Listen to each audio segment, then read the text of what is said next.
Primeiramente, gostaria de dar as boas-vindas a todos os que estão assistindo. Meu nome é Adriana, estou aqui com minhas colegas Giovana, Nala Dulciane, Victoria e Tailane para apresentar a defesa para o caso popularmente conhecido como o caso dos exploradores de caverna. Gostaria de lembrar a todos que esse é um caso trágico, onde será determinada a pena pelo dito assassinato de Roger Whitmore, nas mãos de seus 4 companheiros. Vale destacar as condições adversas que os 5 indivíduos se encontravam. Estavam eles dentro de uma caverna quando ocorreu um desmoronamento perto da entrada, cortando-lhes o único meio de saída, onde foram forçados a permanecer por quase um mês, com rações extremamente limitadas que, mesmo racionadas, não durariam tanto tempo. Enquanto esperavam um resgate dentro desta caverna, com insuficiente ventilação, ar rarefeito, sem água, pois a que se encontrava dentro da caverna era imprópria para o consumo humano, sendo forçado a beber da própria urina e famintos, se viram diante de uma difícil, quase impossível decisão. Deveriam sacrificar um deles para que os outros 4 sobrevivessem. Gostaria de lembrar que a ideia surgiu do próprio Sr. Whitmore e que, após muito debate entre eles e ainda buscando ajuda e conselho das operações de resgate, chegou-se à conclusão de que seguiriam em frente com a ideia, utilizando como método de decisão a sorte tirada pelos dados, os quais pertenciam ao próprio Sr. Whitmore. Agora, seguindo com a tese de defesa, passo a palavra à minha colega Victoria. O que leva alguém a cometer um assassinato? É a ganância? O ódio? A vingança? Não houve ganância, pois não havia nenhum bem material dentro da caverna. Não houve vingança e nem ódio, pois eram amigos de trabalho, companheiros. Não ocorreu um crime torpe e muito menos fútil. O que aconteceu naquela caverna foi um estado de extrema necessidade. Estado esse previsto no artigo 24 do Código Penal Brasileiro, que diz: considera-se estado de necessidade quem pratica o fato para salvar de perigo atual, que não provocou por sua vontade, nem podia de outro modo evitar, direito próprio ou alheio, cujo sacrifício nas circunstâncias não era razoável exigir-se. Assim, decorrendo do estado de extrema necessidade, pode-se considerar tal crime como crime legal, pois nenhum dos exploradores tinha a intenção de matar, e justamente se não o fizessem, morreriam de inanição. Pelas circunstâncias que rodearam o momento criminal, entendemos que outra alternativa não restou, mesmo porque, se não fizessem essa escolha, todos viriam a falecer. A morte de Roger foi socorro, considerado que não existiam mais alimentos para mantê-los vivos. Tal ato do próprio Roger Whitmore poderia ser avaliado ainda como símbolo de heroísmo pela parte do mesmo. Entra em questão o direito positivo, incluindo todas as suas disposições legisladas e todos os seus precedentes. Perdeu sua capacidade de correção. Nossas leis não tinham significado algum para o grupo dos 5 exploradores dentro daquela caverna, pois estes homens estavam vivendo em circunstâncias divergentes da nossa. As circunstâncias em que criassem uma nova ordem social, regidos pelo que denominamos de direito natural. Se trata do conjunto de princípios inerentes à personalidade humana, visando o bem-estar do homem. Conclui-se, então, que todos eram inocentes daquele crime, pois havia um contrato, e o contrato que foi criado não foi criado pelo mais forte ou pelo mais velho, e sim proposto primeiramente pela própria vítima.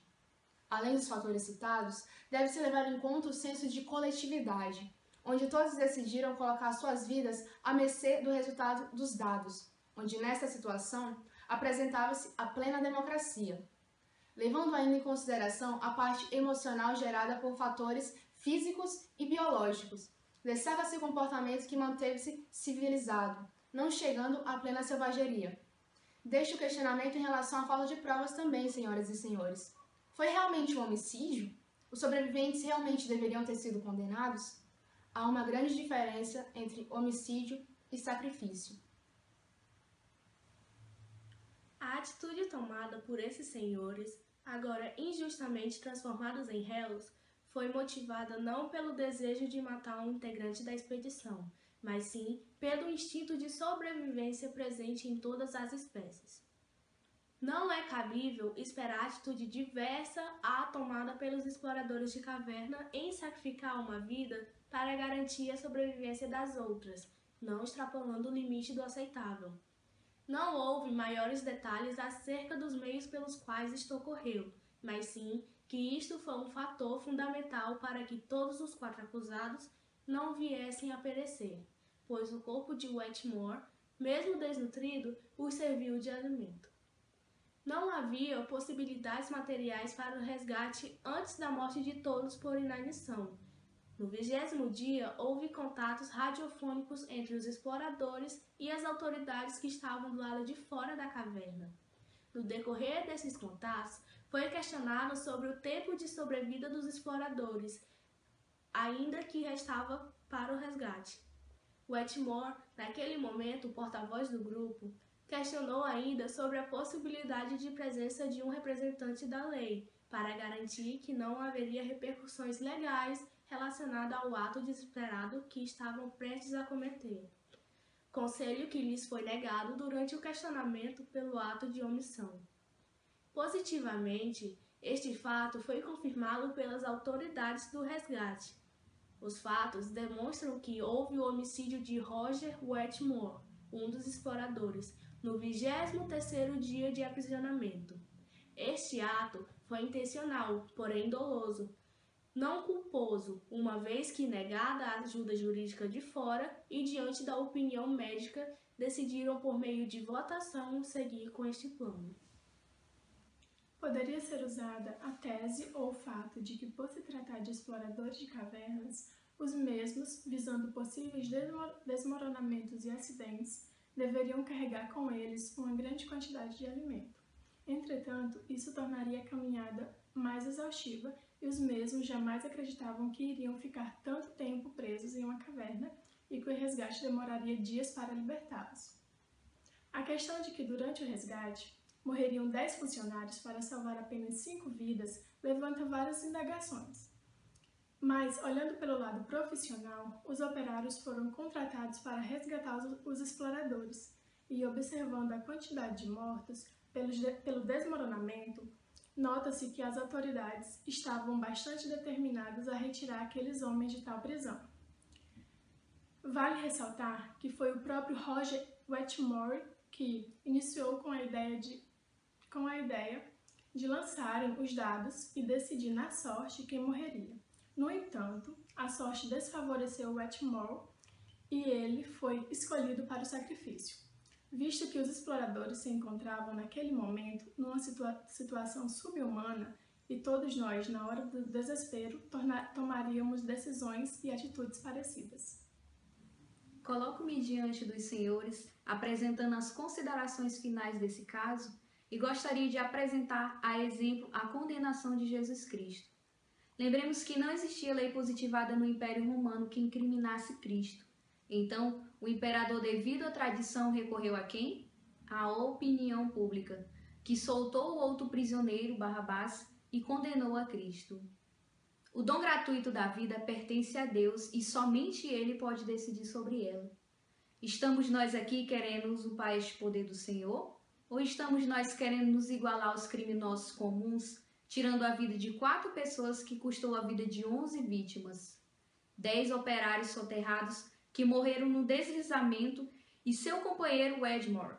Suas mortes seriam, portanto, uma contradição, visto que deram a vida em prol dos exploradores, para que logo em seguida o Estado os condenasse. Um desrespeito também com a família desses operários. Estes 4 íntegros cidadãos tiveram a coragem que muitos de nós não teríamos. Nesse caso dos exploradores, nós encontramos diante da mesma situação. Apenas divergimos um ponto, a opinião pública, que nesse litígio é a favor da absolvição dos réus. Diante disso, comento, não haveria necessidade de agir conforme analogia, apenas de acordo com ela, pois de tal maneira seria feita a justiça. Como observado, na decorrência dos presentes artigos, não houve nenhum crime, pois para a constituição de um crime é necessário fato típico ilícito e culpável. Também é ilógico tamanho empenho e gasto para salvar a vida dos indivíduos e condená-los. Portanto, é impossível o ordenamento jurídico brasileiro condenar os sobreviventes inocentes. Por não terem cometido crime algum, devem ser absolvidos.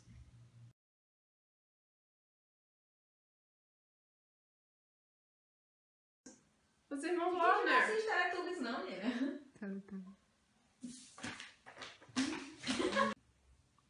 A atitude tomada, agora injustamente transformada... Não, pera. Em seguida, o Estado os condenasse. Um desrespeito também com a família desses operários. Estes 4 íntegros cidadãos, cujo sacrifício nas circunstâncias não era razoável exigir-se. Assim,